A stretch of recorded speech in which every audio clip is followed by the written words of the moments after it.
Let's welcome our speaker, Mr. Jenry Mandey, who will share valuable insight with us today.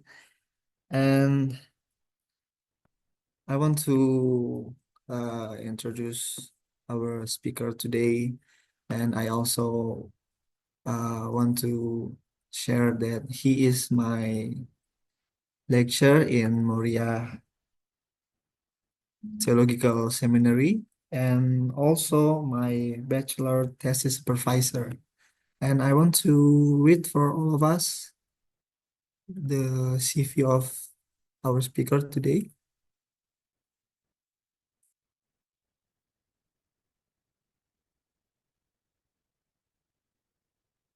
He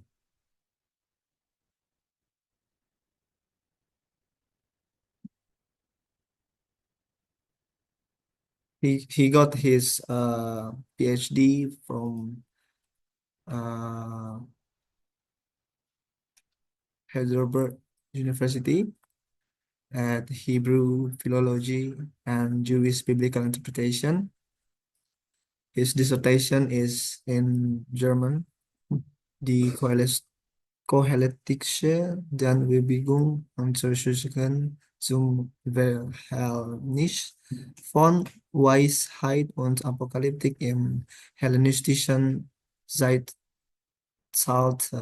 The Kohelletic Thought Movement investigation into the relationship between wisdom and apocalypticism in the Hellenistic age. His Master Theology in Cipanas Theological College from 2015 to 2016, and his Bachelor Theology from State Christian College in Manado, STAKN, from 2010 to 2015. And his working and teaching experience 2011 to 2013, Koine Greek and Ancient Hebrew lecturer assistant at STAKN Manado, 2000 and 2016, and to this present, lecturer and assistant professor in Koine Greek, Aramaic, Ancient Biblical Hebrew language, and the Tanakh, Hebrew Bible Studies at Moriah Theological College in Tangerang, Banten, Indonesia.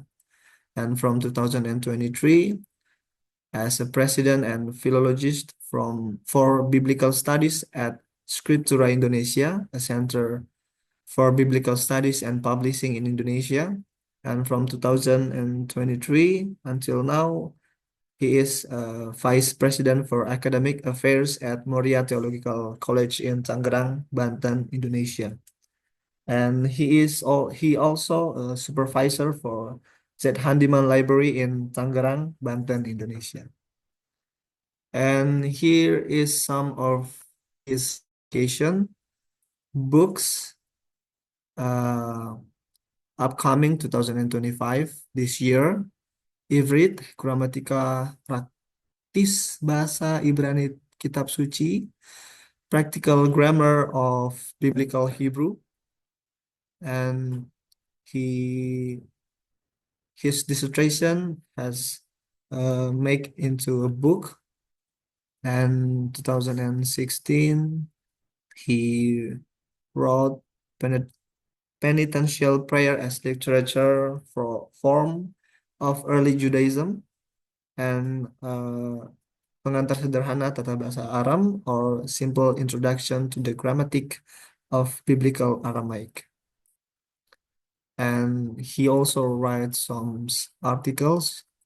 We can see, we can read on the share screen, and we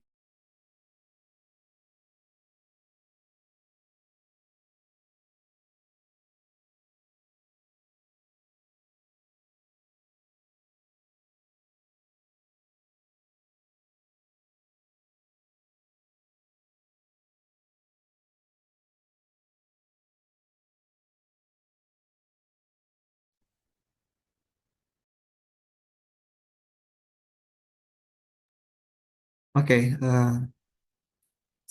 Mr. Jenry, time is yours. Okay. Thank you so much, Helmut, for your introduction. And I will continue with my presentation. I'll share my screen.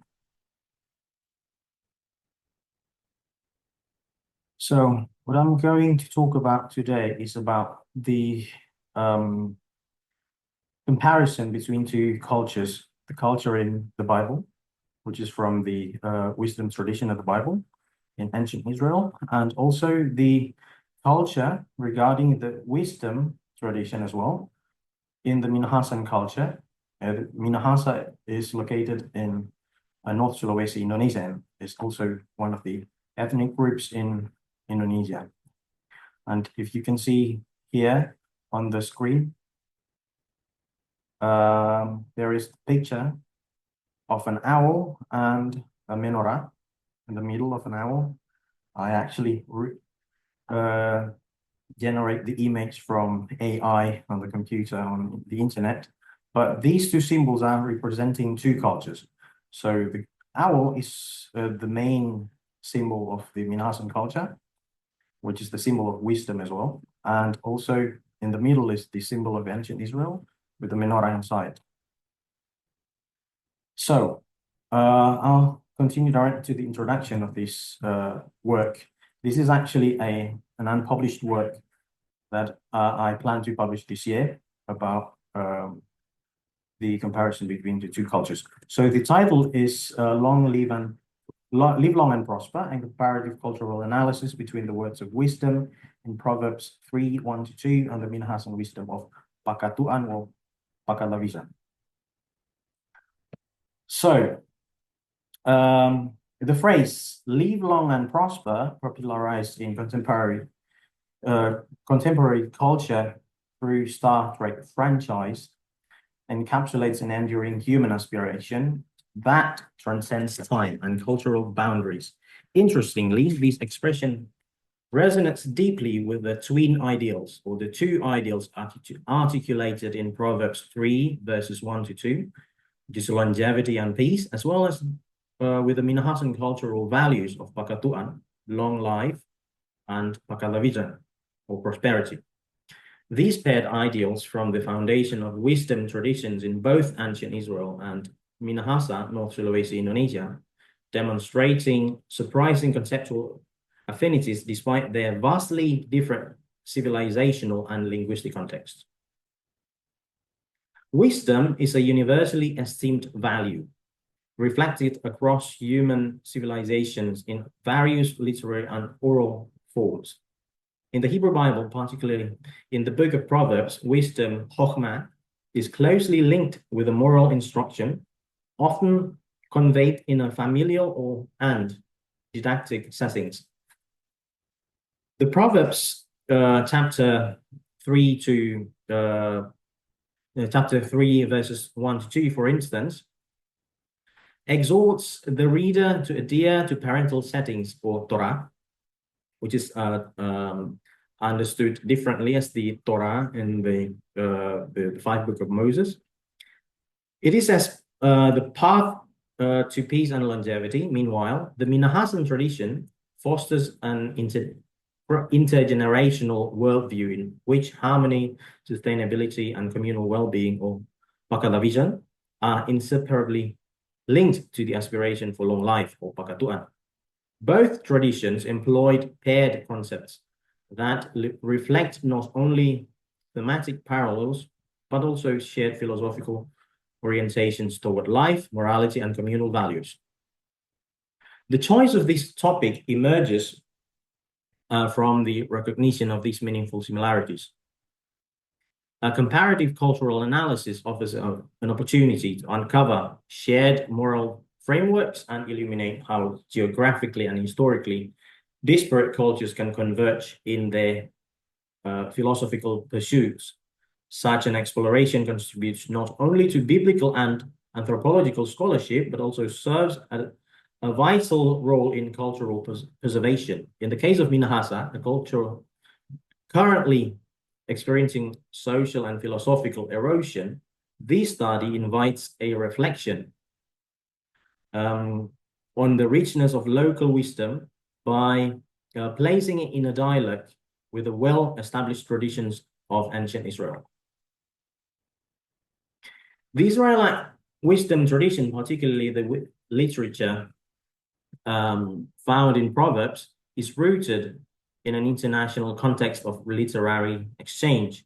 Scholars such as Grillo in 2016 have noted that the classification of biblical wisdom literature emerged in tandem with archaeological discoveries in Egypt and Mesopotamia, revealing the ancient Near East intellectual milieu. Von Rad, an expert from Germany, observes that, like other ancient peoples, Israel was in search of the einsichtige Regel in German, or in English, the insightful principle, a pursuit clearly evidenced in texts like Proverbs. In my past research, for example, I further emphasized the necessity of a wide-angled religio-historical lens to fully appreciate the range of cultural influences, Egyptian, Syrian, Mesopotamian, and even Greek, that help shape Israelite wisdom literature. You can see it on my literature, my published book in 2023. In contrast, Minahasan wisdom arises from a distinctive Austronesian cultural context, shaped by centuries of interaction with natural forces, communal traditions, and spiritual worldviews. As Henley in 1996 notes, Minahasan has often been celebrated as a model of unity and virtue, with its very name connoting unity. The name Minahasan itself means unity. Marzuki, this year, an expert from Indonesia, adds that Minahasan wisdom developed organically through generations of lived experience with the environment, tradition, and even calamity, serving as formative influences on its moral outlook. So before we go to the research methodology, we see that the study seeks to bridge these two worlds, the Semitic culture of ancient Israel and the Austronesian heritage of the Minahasan culture. Through a comparative cultural and conceptual analysis, I am examining the Proverbs 3:1-2 and the Minahasan philosophy of Pakatu'an or Pakalawizen. The paper uncovers not only thematic similarities, but also structural and linguistic parallels in the expression of wisdom. This intertextual engagement highlights how both traditions draw upon dualities, command and instruction, prosperity and longevity, as rhetorical and philosophical devices. Ultimately, this comparative approach aims to contribute to the field of comparative cultural studies, or CCS, by offering a framework through which local Indonesian cultures, particularly the increasing marginalized Minahasan tradition, can reflect upon and revitalize their philosophical depth. At the same time, it affirms the enduring relevance of ancient Israelites' wisdom, especially the literature, within the broader human quest for moral insight and meaningful existence. Let's discuss about the research methodology that I'm using in this work. First is regarding the comparative cultural studies, as defined by an expert, the Zepetnek, which merges comparative literature and cultural studies to examine diverse cultural products, including indigenous and religious texts. He says, in quote, comparative cultural studies are a field of study in the humanities and social sciences where tenets of the discipline of comparative literature are merged with the field of cultural studies. The objects of study are all sorts of culture and culture products, including literature. So CCS enables a non-hierarchical analysis of Semitic and Austronesian traditions, treating them as epistemologically equal. And we see that we are going to compare two different traditions, but we are going to see the similarities between the two.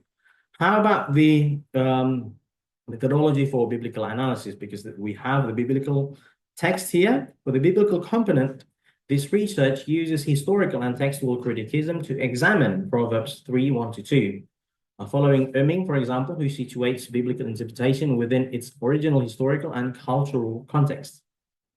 Additionally, the exegetical framework is guided by the historical critical tradition here, and we're going to see the depth of the text within its cultural context as well that happened in the past.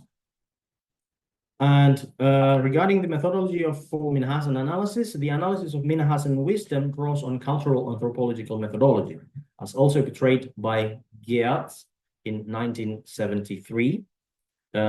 He uses the model of thick description, which was actually coined by Gilbert Ryle, also an expert in anthropology. So this is to interpret layered meanings within the original context of oral traditions and communal values.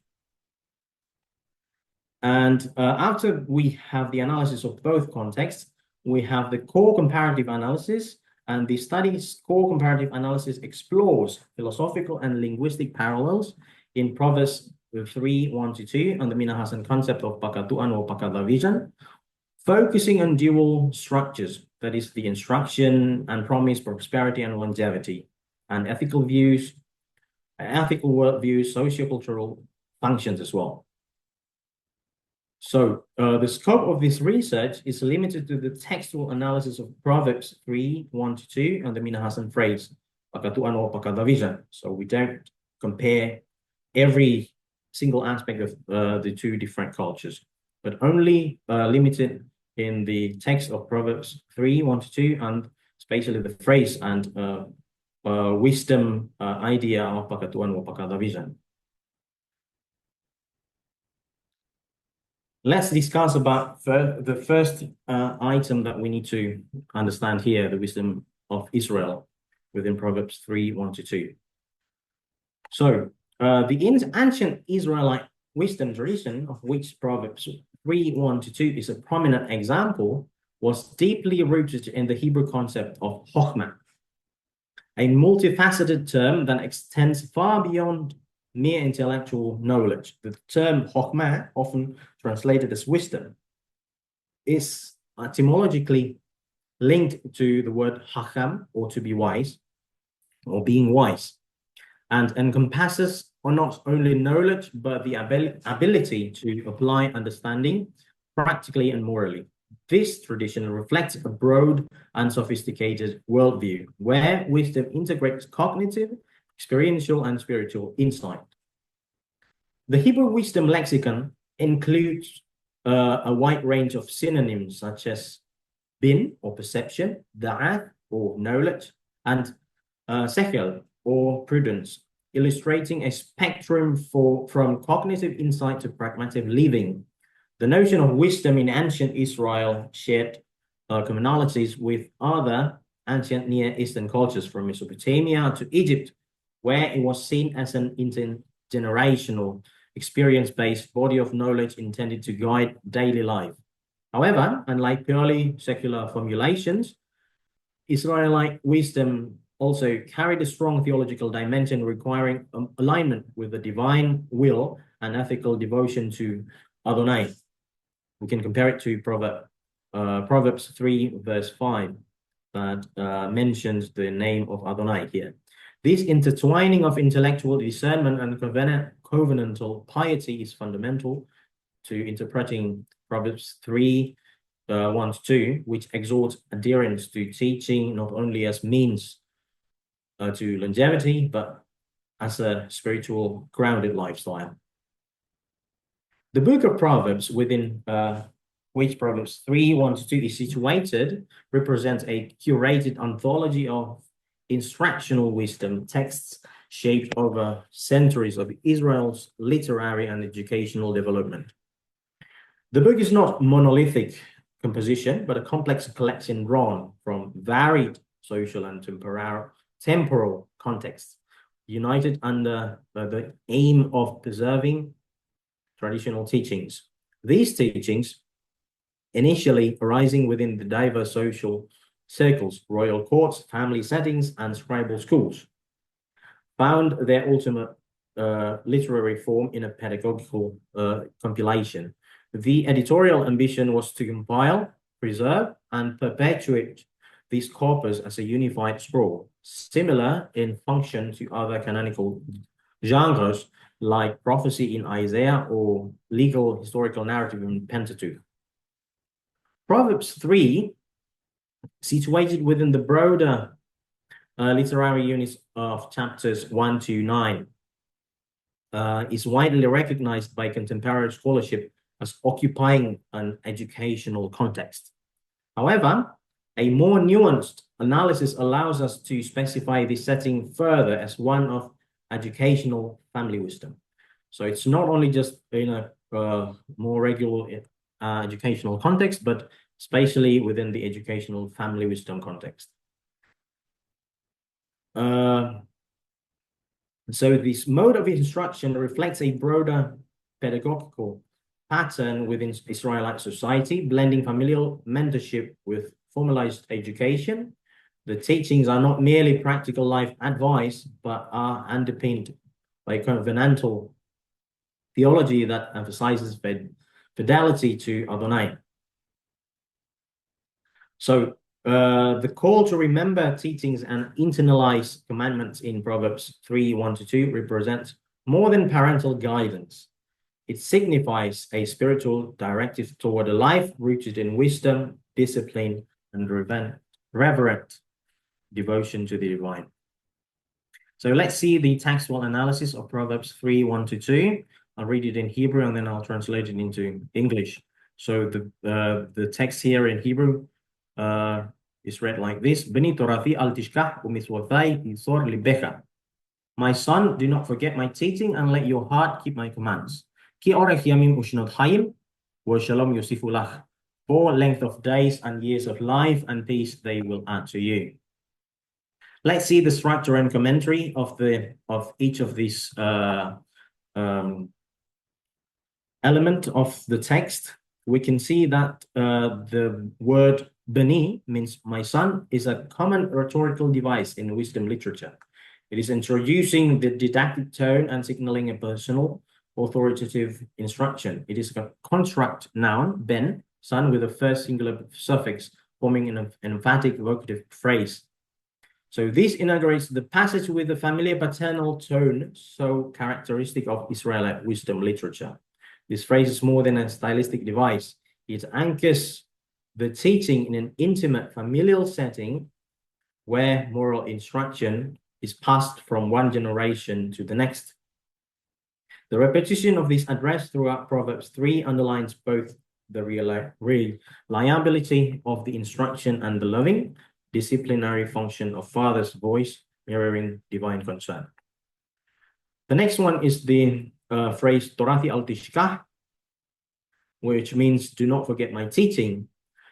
It is an imperative that intensifies the urgency of memory as a moral act. In Israelite pedagogy, forgetting was not merely a cognitive lapse, but a form of moral neglect.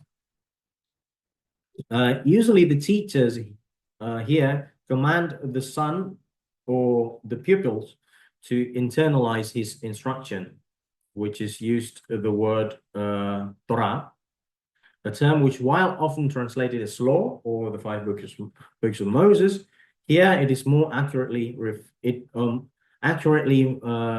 reflects more on the guidance grounded in lived tradition. The next clause is umiswathai isor libecha, which means let your heart keep my commandments. It is a parallel positive command to the previous clause, and this functions as the positive counterpart to the previous verse, further highlighting the importance of the internalized wisdom. The word heart, or lev in Hebrew, is focusing on the locus of intellect and will, not merely emotion. Here, the theological underpinning here that we can have is the trust in God's wisdom and providence is a foundation for moral obedience. And the next clause that we can observe here is the Orach Yamim Ushnot Haim, which means length of days, years of life, and peace. This clause encapsulates the triadic reward for heeding wisdom, for having the wisdom itself, which is the longevity, vitality, and holistic well-being. This poetic formulation follows the internal structuring of wisdom discourses that link moral choices with existential outcomes. The concept of shalom, in particular, often misunderstood as merely peace in English translation, it actually embodies completeness, health, social harmony, and most importantly, prosperity. I like the Indonesian translation of this word, which is damai sejahtera. Damai means peace, sejahtera means prosperity. So there are two words in one word, translation of one word, shalom, peace and prosperity as well. And the last clause of Proverbs 3, verse 2 is Yosifulah, they will add to you. These things that were mentioned before this clause will be added to you, or they will add to you. It is actually serving as a climatic conclusion to the verse, summarizing the cumulative benefits of a life lived according to wise instruction. The verb yasaf in Hebrew means ongoing addition, growth, increase, and continuous blessing. So that's the understanding of the wisdom tradition in ancient Israel. Now we'll discuss on the wisdom tradition of Minahasan, which is focusing on this saying Pakatu'an wa Pakalawizen, not only just saying, but also its philosophy. But before that, we need to understand the cultural background of the Minahasan tradition, which is rooted in the Austronesian wisdom,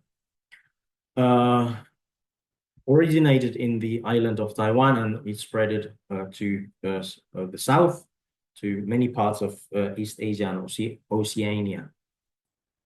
So the Austronesian world, vast and varied as it is, traces its cultural and linguistic origins most convincingly to Taiwan. According to what is known as the out of Taiwan theory, Robert Blost, for example, in 2013, provides comprehensive linguistic evidence showing that 9 primary subgroups of Austronesian languages are found exclusively in Taiwan, with the remainder forming one, which is the large one is the Malayo-Polynesian branch, dispersed across Southeast Asia and the Pacific. This pattern supports the principle of parsimony, favoring a single migration from Taiwan rather than multiple independent movements to it. Archaeological findings such as the spread of Neolithic assemblages, Bayesian models of linguistic phylogeny further reinforce Taiwan as the linguistic and cultural cradle of Austronesian dispersal. The expansion progressed southwards and eastwards, shaped by pivotal innovations like the outrigger canoe, according to Blost, and resulted in the intricate patterns of settlement, extinction, and linguistic leveling across the Philippines, Indonesia, Melanesia, and beyond. These historical migrations not only carried language, but also embedded distinct worldviews and wisdom systems within the fabric of Austronesian-speaking societies. We can see here the spreading of the Austronesian traditions and also the languages within the traditions themselves. That is spread from Taiwan southernwards, even to easternwards, and also westwards until Madagascar. But Madagascar here is actually rooted from Indonesian people that migrated around a few hundred years ago from the island of Kalimantan or Borneo in some terms. So this is the second most major language family of the world, with 1,257 languages, the Austronesian language family. And this is another map of the Austronesian migrations. We can see that the migrations happened as early as 3000 BC here from Taiwan to these parts of the world. And Robert Bloss, that I mentioned, documented these types of languages or different languages and comparing them and having the conclusion that the origin is the Proto-Austronesian language. And here is another distribution of the Austronesian languages, according to Bloss in 1999, from Taiwan, which is one of the main sub-language families. We can see here the largest language family is the Western Malayo-Polynesian, located in many parts of Indonesia, and also Central Malayo-Polynesian in Indonesia as well, South Halmahera and West New Guinea in parts of Indonesia, and also the Oceanic languages. And the origin of these languages or the people are actually from the island of Taiwan or Formosa. In some literature, it's called Formosa. It's from the Portuguese language, which means beautiful. And there are sub-language families of the Austronesian languages, which can be found on the island of Formosa. And the other one is the Malayo-Polynesian as the extra Formosan language family. And here are the other distributions that can be understood in more detail. And in Indonesia, for example, we have different types of language families under the language family of the Austronesian language family. And as we can see here, Minahasan is located here on the northern tip of the island of Sulawesi. And the language family that is used on the northern part of Sulawesi is the Philippine type language family, or the Philippine language family, or the Philippinic, whatever you want to use the term, Philippinic language family. And the largest part is the Malayo-Polynesian language family, which is Western Indonesian language family that is also spoken within many languages in western part of Indonesia. The major subgroups of the Austronesian language family can be found here.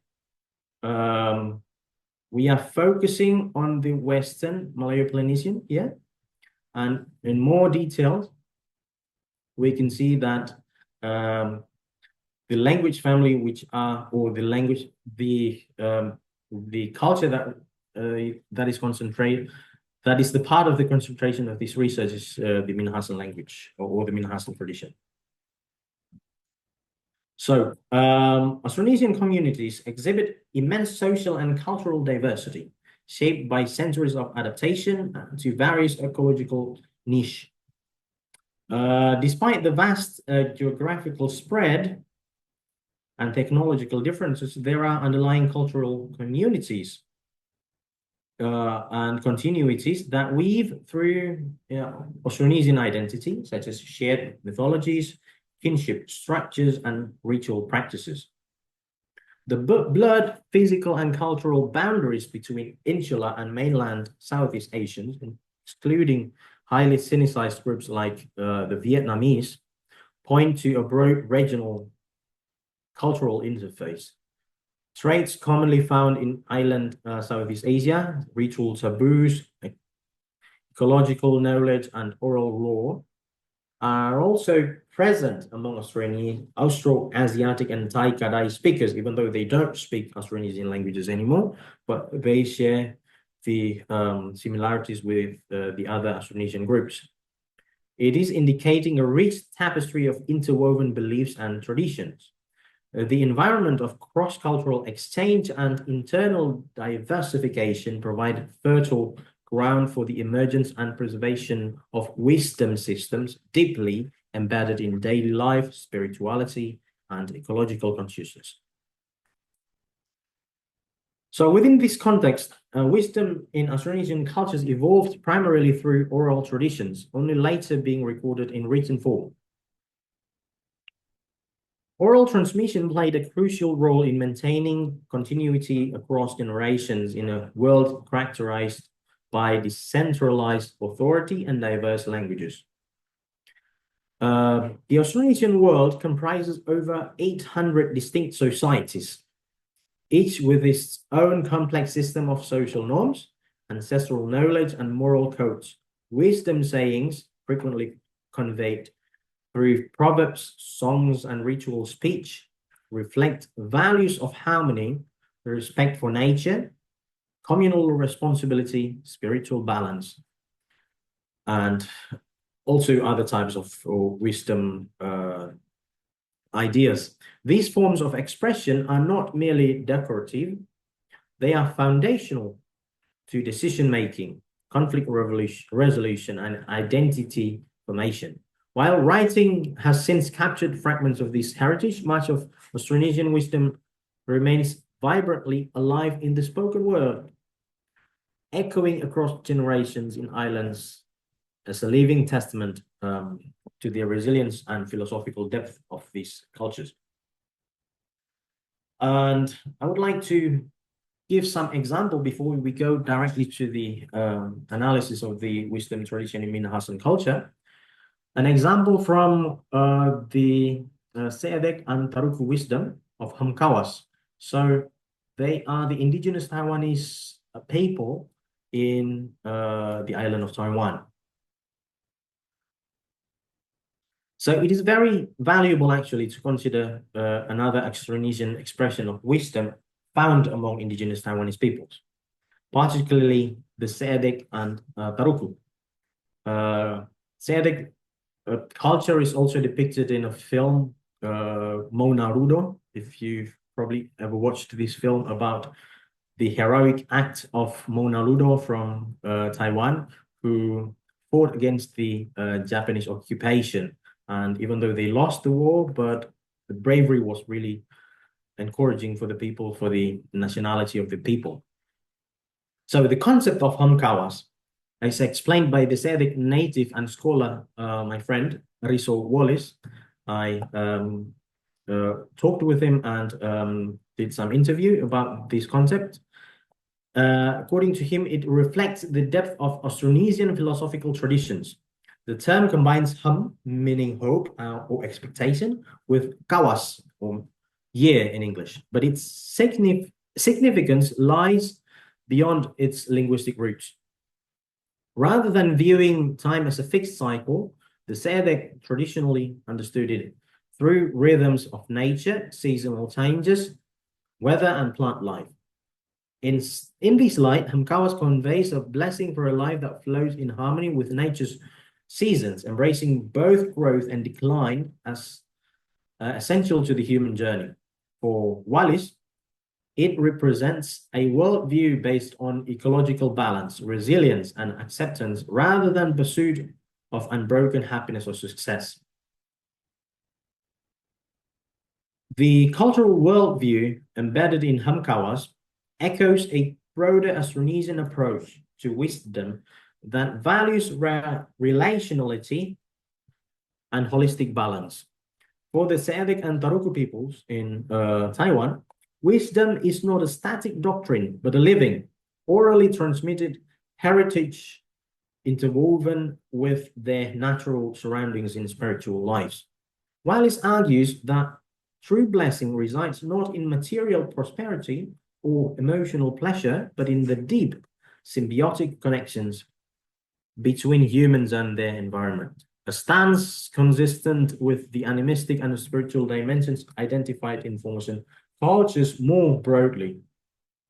These societies held nuanced beliefs in unseen spirits and spiritual intermediaries, such as shamans, with practices structured around omens, taboos, and ancestral reverence. Although ancestor worship in Aboriginal Taiwan remains a debated topic, even though we would describe it as such, but it is actually debatable about the description of the Aboriginal Taiwanese understanding of religion or understanding of their religious worldview. In this light, Hamkawas exemplifies how wisdom in Austronesian traditions functions as a lived, spiritually informed ethic of coexistence and endurance, a viewpoint akin to the values expressed in other proverbs and sayings across the Austronesian world. Let's now discuss about the Minahasan wisdom and the Minahasan tradition. So this is the introduction to the Minahasan wisdom. And the Minahasan people, in an indigenous ethnic group within the Austronesian domain, predominantly inhabit North Sulawesi, Indonesia. Although residing in a largely Muslim country in Indonesia, Minahasans predominantly identify as Christians. A religious affiliation that is intricately linked to their cultural traditions, sometimes referred to as the Manado people or Orang Manado. After the provincial capital, the Minahasan community is known for its rich cultural heritage, traditional ceremonies, and complex social structures. The group comprises multiple sub-ethnic communities, including the Tombulu, Tondano, Tonsea, Tontemboan, and Tonsawang, whose languages fall within the Minahasan branch, as well as Pasan, Ponosakan, Aratahan, and Bantik, which are linguistically aligned with the Gorontalo Mongondo and Sangarik families.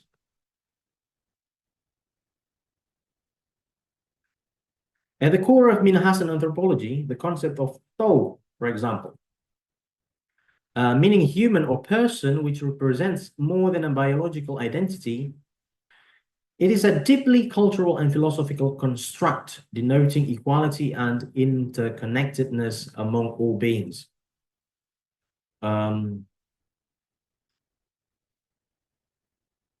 Humans, animals, and nature alike. We can see that the word is also applied to other entities. Tau is the crystallization of efforts to restore harmonious coexistence within and beyond traditional kin groups of the Tarana, especially following conflicts rooted in territorial claims and power dynamics. So we see here the focus on the Philippine languages, or the part of the Philippinic languages, Philippinic cultures, lies a culture within the northern part of Sulawesi, which is the Minahasan tradition.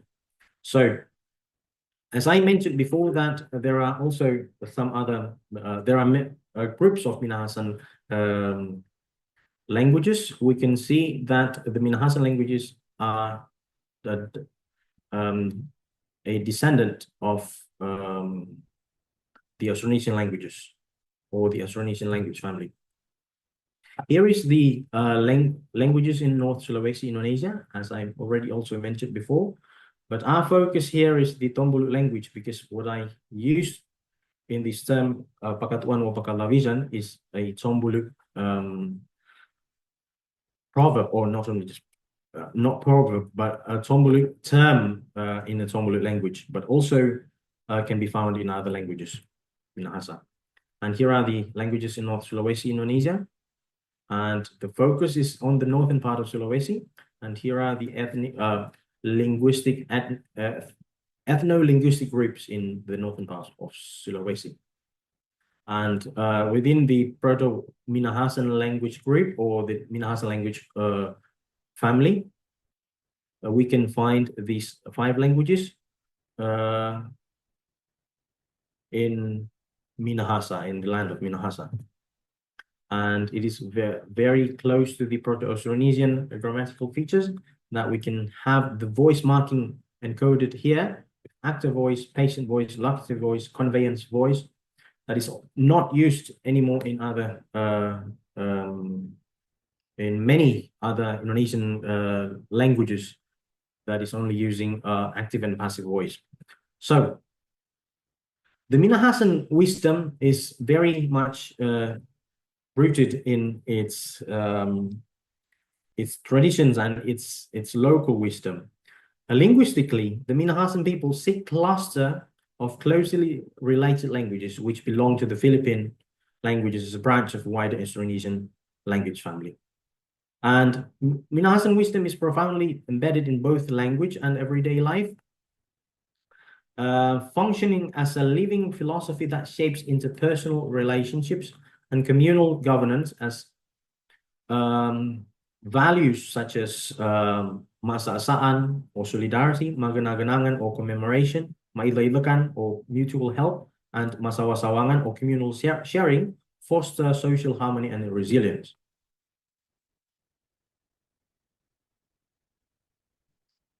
And we can now jump to the analysis of Pakatu'an or Pakalawizen.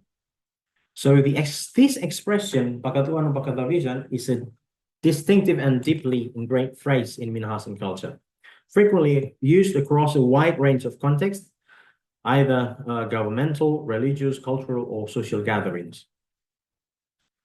The earliest documented usage of this phrase appears in the Tombulu language, recorded by Wilken in 1863 in a ritual prayer by a tungutungab or traditional priest during a rice-field opening ceremony. The prayer reads like this: Sempung ewa ilan, pakatuan ewa pakalawizen, wakai piki pekian in sakit wo in sarawat wo in susula, wo wukaana lalan am pahalalam panganai, wakai tiak pahkawa kawatan ewa ilan. The translation is, O rich God gives us longevity and prosperity, pakatuan ewa pakalawizen, that we may be put away from sickness, accidents, and calamities, and open for us the ways for us to walk through, that we may not stumble, O the rich one. So this early prayer reveals the enduring thematic essence of the phrase and appeal, not only for personal survival, but for a life led with guidance, protection, and communal flourishing.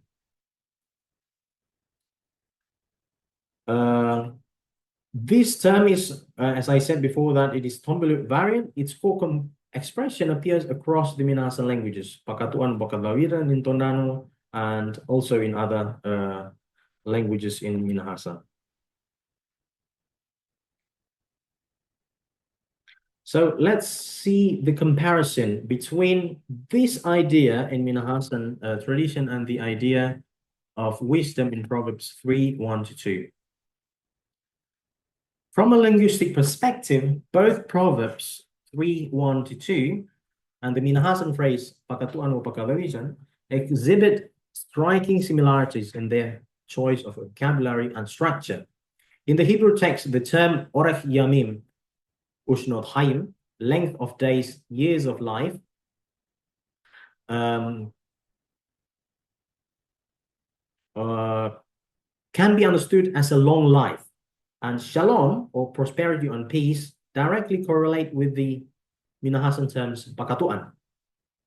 So, long life and Pakalawizen, or prosperity and peace. These parallels go beyond mere semantics. They reflect shared cultural values that tie well-being and longevity to moral and spiritual adherence. The parallel structure in both expressions, pairing long life with peace and prosperity, indicates that in both traditions, true flourishing is understood as multidimensional, encompassing not only duration, but also the quality of life. In terms of literary style, the comparison reveals different mediums of similar rhetorical intentions. Proverbs, as part of the Hebrew Bible, Ketuvim, or Ketuvim, as a formally written collection of wisdom sayings, it uses conditional structures and causality, seen in Proverbs 3:1-2, where obedience to teaching leads to long life and peace. The phrase Pakatu'an or Pakalawizen, by contrast, is rooted in oral tradition and functions as an aphoristic blessing or expression. Yet, like the biblical verse, it is concise, memorable, and rhythmically balanced, functioning rhetorically to emphasize cause and effect, honoring ancestral and divine wisdom leads to holistic well-being. Despite the contrast in textual transmission, written versus oral, both cultures rely on formulaic language to preserve and transmit wisdom. Philosophically, both expressions converge on two central themes: long life and peace, prosperity. In the Hebrew tradition, wisdom or chokhmah is often personified and linked to the divine instruction, with the long life, Orech Yamim Ushnot Hayim, and prosperity and peace, Shalom, being gifts from Adonai. Similarly, the Minahasan cosmology Pakatu'an denotes not only an extended lifespan, but a respected and meaningful life enriched by experience. Pakalawizen implies peace, prosperity, and living in harmony within a community and the environment. Its source is spiritual, deriving from Creator.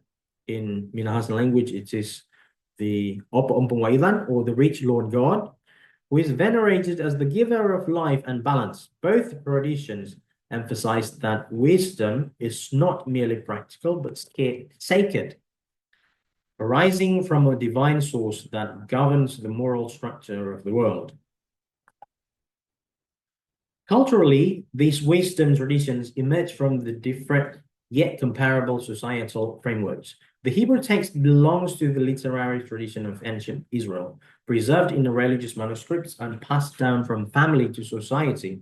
It sits within the broader corpus, mashalim, proverbial sayings, and holds religious authority. The Minahasan expression, although oral, is similarly embedded in a communal ethos and is often used in public addresses, traditional prayers, and cultural ceremonies. It functions not only as a greeting, but as a philosophical marker of the speaker's values.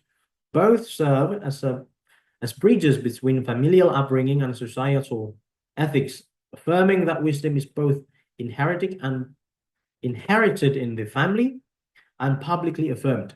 In both contexts, the didactic purpose of wisdom sayings reinforces intergenerational continuity and communal stability.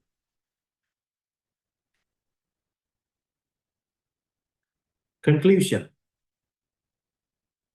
This comparative analysis of Proverbs 3:1-2 and the Minahasan wisdom phrase Pakatu'an or Pakalawizen has revealed profound conceptual and structural parallels between two culturally and geographically distinct traditions. Both express a dual aspiration for longevity and prosperity, rooted in a moral framework that emphasizes obedience, instruction, and intergenerational teaching. While the Israelite wisdom tradition is grounded in a written textual culture with strong theological orientation, Minahasan wisdom emerges from its rich oral tradition shaped by an ecological awareness and communal ethics. Despite these differences, both traditions utilize paired expressions such as teaching and command, peace and long life, as moral anchors for a meaningful life, illustrating shared human concerns across diverse civilizational contexts. By situating these traditions within their respective historical, religious, and cultural environments, this study contributes to broader conversations in comparative cultures and theology, intercultural philosophy, and indigenous knowledge systems. It highlights how ancient Israel and Minahasan, through their unique expressions of wisdom, both affirm the importance of moral education, divine guidance, and communal well-being. In an era where cultural knowledge is increasingly endangered by global homogenization, the Minahasan concept of Pakatu'an or Pakalawizen stands as a vital reminder of the value of local wisdom, placing it in dialogue with the enduring insights of Proverbs allows for mutual enrichment and deeper reflection on the universal human longing to live long and prosper, not merely in years, but in harmony, peace, and prosperity, as well as integrity. Thank you. Wow, so much something new for us. And if there's anyone have a question, can raise hand or just chat in the chat room. Yeah, Mr. Amran Semangungsong. Thank you, Dr. Jenry E. Mandey. Do you hear us? Do you hear me? Yeah, I can hear you. Okay, thank you. So this topic is very interesting for me and inspiring. Since I live in Rwanda, in the continent of Africa, then I met sometimes with the people of Madagascar. So I observed that they don't look like, I mean, in terms of appearance, a physical appearance, they appear differently. And I surprised that when I listened to your presentation that Kalimantan people migrated to Madagascar. So does it mean that Madagascar, the language of Madagascar is influenced by Malay? So that's the first, actually it's just informative question.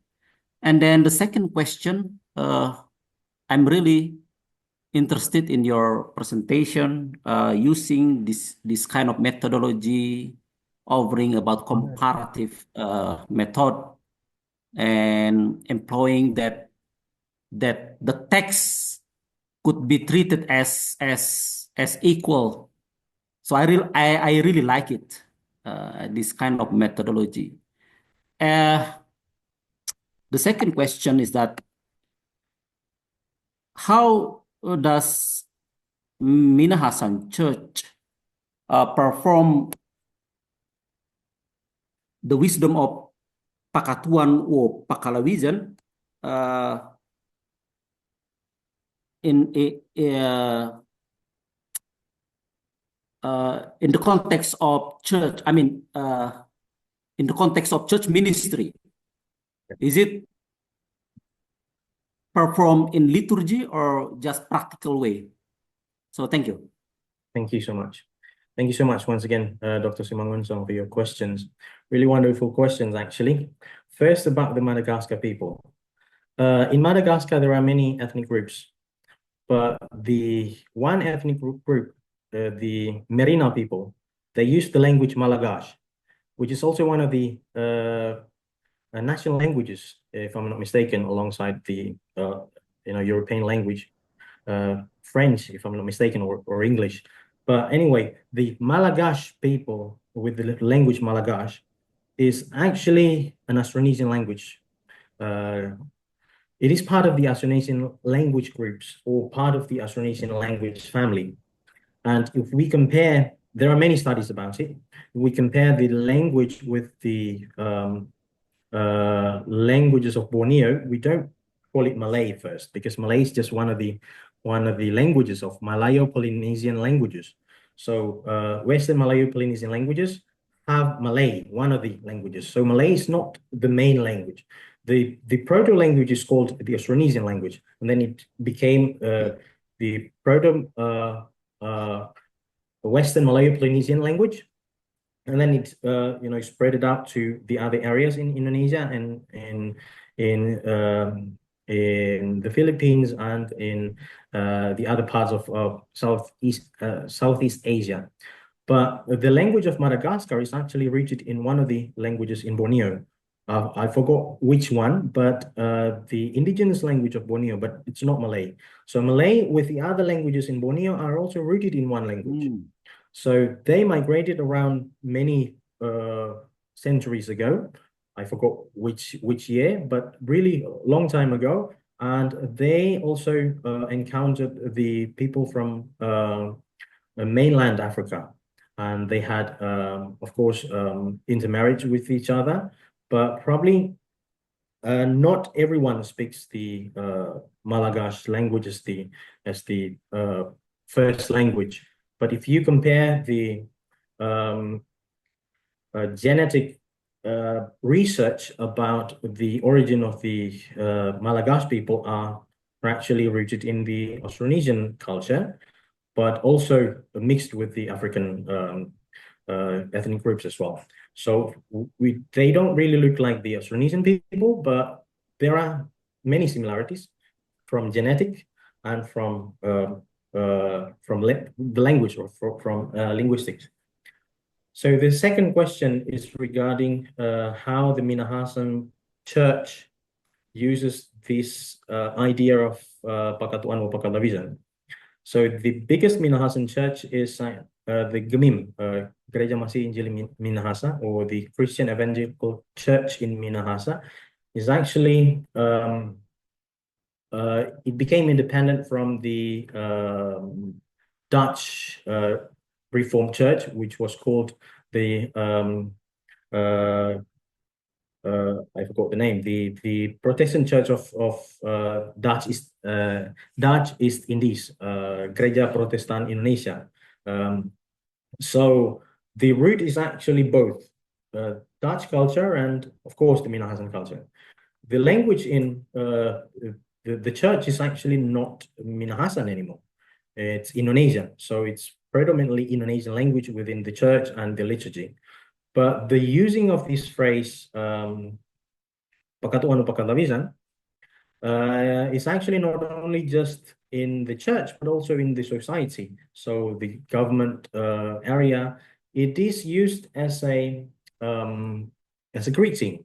So if you say a greeting, you say the greeting first, and then you also say Pakatu'an or Pakalawizen. But sometimes it is used as a closing greeting, so that like Wassalamualaikum warahmatullahi wabarakatuh in Islamic context. It is also used the same. Shalom is different. Shalom is a greeting, but it's not. It is using as an extra greeting. But sometimes people don't really absorb the meaning of Pakatu'an or Pakalawizen because many people don't speak the language anymore, and it's really actually really shame for me because the language is dying. Probably in 50 or 100 years from now, there's no one would speak Minahasan language as the first language. And it is really sad. So these cultures, this philosophy will die out with the death of a language. So yeah, the Minahasan church is still using it as well, but not really. I wouldn't say that it is really embedded in the language of the people anymore because the first language is the Manado Malay. It's not Indonesian. It's Manado Malay. It's a different Malayic language, and it's a Creole language. It is used widely in the region, and in Minahasa, people use many languages, but not Indonesian language. Indonesian language is usually the third language or the second language. The first language now is the Manado Malay. Then people use it alongside the Minahasan languages, and also the third one is Indonesian language, but it's used formally. So it's like that in the Minahasan churches. But the biggest one that I could give the example is from the Gereja Masih Injili Minahasa. Thank you. Wonderful. Thank you. Okay, now there is a question from Esther Agustini Tandana. Maybe can you just asking Miss Esther, or I just read it?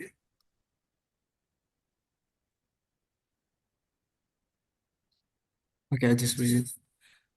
Thank you so much, Dr. Jenry, for the wonderful presentation. I would like to know how the Minahasan protect their tradition in post-colonialism context, how they became Christian community without selling their original identity to the Western ideology. Okay, thank you for the question. It's a wonderful question and it's hard to answer. So the Minahasan protect their tradition in post-colonialism context. Minahasa is one of the examples in Indonesia that is really much westernized. Even the languages, even the culture, the names and everything, really westernized. So right now it is becoming more popular if you would like to preserve the culture in Minahasa.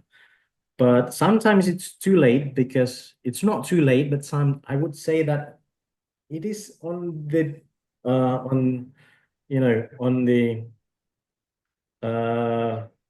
way to be too late because the language is dying. So that's what I explained to Dr. Sumanguntrong, that if the language is dying, then it is hard for us to really understand the culture.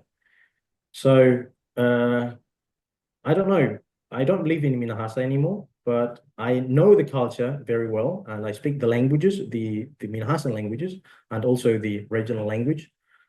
But there are not many efforts that are really, really huge for us to bring back the language as the main core of the culture. In the church, in the Christian communities, people use Indonesian language. And in the daily conversations, people use the Manado Malay. So how Minahasan people became Christian? Because of the adherence to the Dutch culture. So before the emergence or before the independence of Indonesia, if you identify as Minahasan, then you would identify yourselves as also part of the Dutch culture. And I wouldn't say that it's 100% true, but it happened many times, including the older generations. They would tend to speak more Dutch language. And if you see the embodiment of this Dutch culture in the Minahasan culture, it's rooted in the Manado Malay. I'm still doing the research right now. Hopefully this research will be published also this year alongside with this work about the origin of Manado Malay. There are many Manado Malay lexica or Manado Malay words that are rooted in Dutch language. It happened because of the interaction between the Minahasan language and the Malay language, which is in Minahasa, and the Dutch language. And it's really strong. Many people still spoke Dutch language. I could still speak Dutch language because of my grandfather. And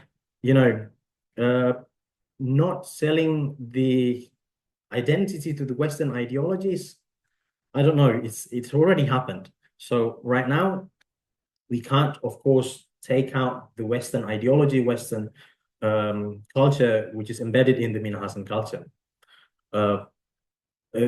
For us, in order to preserve the tradition, we need to revive it, not just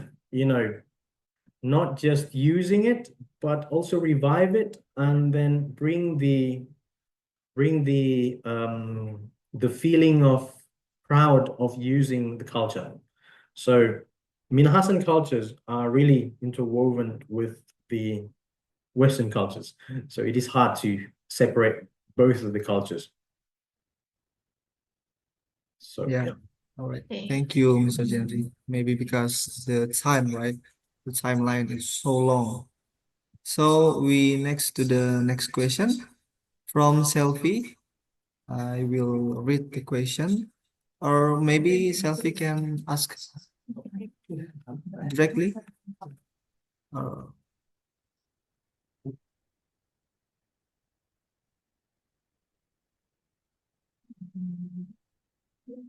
okay, I just read it. Thank you, Dr. Jenry, for your insightful presentation. It is very interesting that you've compared Proverbs 3, verse 1 to 2 with the Minahasan wisdom of Pakatu'an work Pakalawizen. If I may ask, how can it be so similar? Could be the origin of the specific wisdom be inspired or rooted by the biblical point of view, since you've mentioned that the majority of the Minahasan people are Christian, or is the point after all? Uh, Therefore, how can we apply similar wisdom in our daily life, even though we came from a different cultural background? Or do we need to do the same with the cultural wisdom by comparing the biblical one to our cultures? Thank you. thank you for these wonderful questions. The first question is, why is it so similar? The answer is actually, I don't know. So it just appeared to be really similar. I would say this is my interpretation of it. But to be honest, I don't know. Why is it so similar? But wisdom in many parts of the world, in many cultures, are actually product of human knowledge. And human knowledge has its correlations within each other. So we humans are humans after all. We are not different with other people, even though we are separated from so many cultures and histories, but we have many similarities. In this case, why is it so similar? I think because of the notion of longing for having the prosperous life and having the longevity of life. So it's basically it's a basic human need, that the hope for a culture, for a person in every culture, that you want to have a long life, you want to have a prosperous life. It's not only just in Minahasan culture, but also in many cultures in the world. So I said that, interestingly, the salute of the the salute which is used in the Star Trek franchise, live long and prosper, like Mr. Spock is using live long and prosper. You see that it's rooted in the Jewish culture in the Bible, because I heard that this salute with the gesture is actually really similar to the Birkat Kohanim gesture. If you say the Birkat Kohanim from the Israelite priest, you need to use the gesture. But you see the formulation is also the same: live long and prosper. So it's very simple, only two ideas: live long and prosper. And it's also, you can find it in either in Israelite tradition or in Minahasan tradition or other traditions as well. I think it's not only just in the Bible or in the Minahasan tradition, but in many cultures. But you need to find it in Minahasan traditions. It happened to be, very common greeting that people use it in many occasions. In the Bible, you cannot, you find it only in the Proverbs 3:1-2, but it is part of the Bible. But it's not very common, even though it's part of the Bible. But still, you can see the similarities. So I think that's why it's quite similar, because we have many commonalities with each other in many different cultures. And how do we apply it in other cultures? I think if you use I'm using this method. Helmut is also using the method for his research right now. The CCS method. Why is it important to use it? In order for us to understand the biblical culture, and also understanding our own culture in the modern time. There are many approaches that we can combine the understanding of two cultures. Some theologians, some anthropologists, I would say theologians, would use the Wirkungsgeschichte method, or in German, it's a reception history method, reader response method, for you to understand the text of the Bible according to the glass of or perspective of one culture or modern culture. But I think it's good. It's a good method, but I don't really prefer it, because we don't really exegete the text. We don't really see the text from its original source. We don't really see the culture of the Bible from its original source. And we are seeing the Bible from other perspectives. I think that's, I don't really like it. So that's why I use this type of method, comparing the two cultures from its respective roots, from the roots of the Bible, which is really deeply rooted in its original context. We don't take it from its context, but also from our own culture. We don't take them from our context, and we see the comparison of the two cultures. Of course, two cultures are different. We don't need to find the differences, because they are different. The two cultures are different, but what we need to see is the similarities. That's why we see the two cultures as, having commonalities as, human products of the culture. I hope that answers the questions.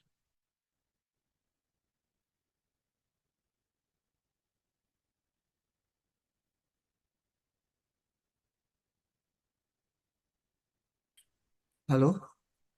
Sorry, my connection is bad. Thank you for your answer, your explanation, Mr. Jenry. And maybe there participant who want to ask question again. We still have much time. 15 minutes.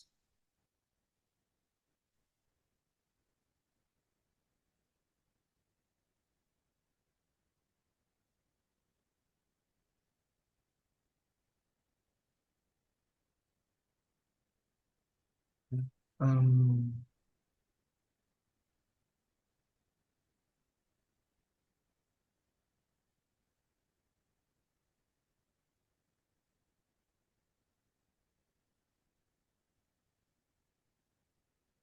yeah, maybe I ask some question about the CCS methodology.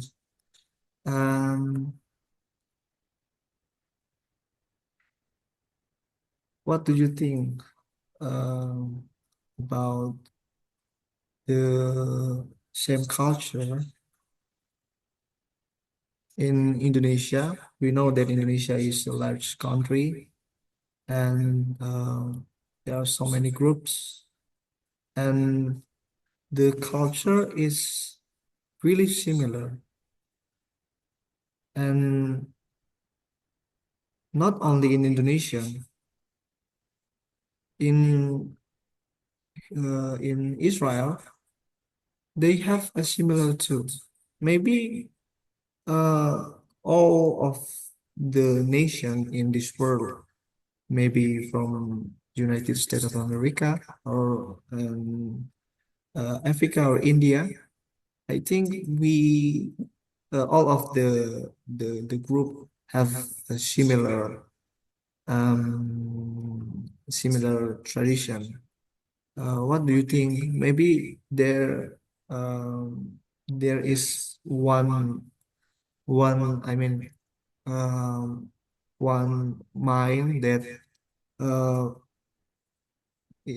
every man, every human have in their mind. So every culture is so similar. Okay. Well, why is there any commonalities between cultures in the world?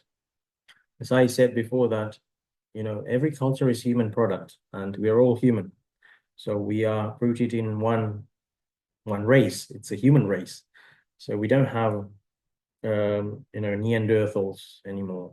Don't have the Denisovans or any other races of past humans. But after all, we are all humans, and we have similarities in our culture. What makes us human is our culture as well. So why are we different from the animals? Because we are cultured people. We are cultured creatures.